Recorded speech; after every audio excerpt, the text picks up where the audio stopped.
عمل یہ ہے کہ رمضان کے اندر عمرہ کرنا. اگر ہمارے پاس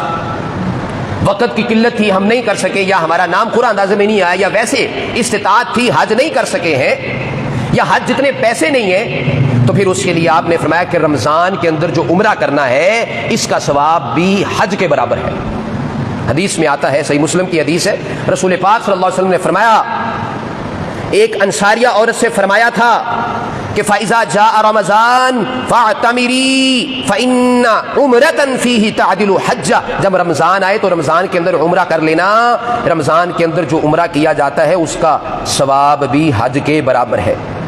اس کے علاوہ دوسری کئی صحیح روایات میں اس کا تذکرہ موجود ہے کہ رمضان میں عمرہ کرنا نبی کریم صلی اللہ علیہ وسلم کے ساتھ حج کرنے کے اپنے شوہر سے رسول پاک صلی اللہ علیہ وسلم کے ساتھ حج کرانے کی خواہش کا اظہار کرتی ہے،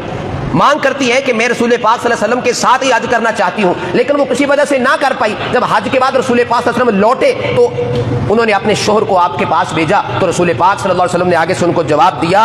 کہ ان سے یہ کہہ دو انہا تعدل حجۃ معیہ، یعنی عمرۃ فی رمضان. اگر وہ رمضان میں عمرہ کر لے تو وہ ایسے ہے کہ جیسے اس نے میرے ساتھ ہی حج کر لیا ہے.